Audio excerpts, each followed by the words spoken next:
Magandang araw po sa lahat. Sa mga nagtatanong po guys kung ano ito at kung bakit lumaki po yung aking tiyan. Ito po ay myoma and ovary cyst po guys na nilalaban ko ng ilang taon.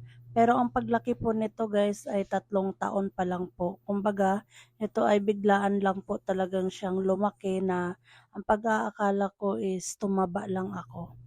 At yun na nga, hanggang sa umabot ako sa time na na-hospital ako at doon po nalaman na ganito na po yung aking sakit. Meron na po akong myoma at ovary cyst.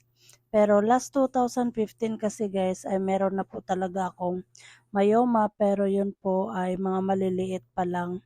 Pero advice sa akin ng doktor nung time na yun is ipatanggal ko na daw dahil active siya. So dahil din sa kawalan at takot na rin, so hindi ko siya masyadong naintindi dahil na rin sa nagtatrabaho po ako nung time na yon at meron din po akong inaalagaan na mama. So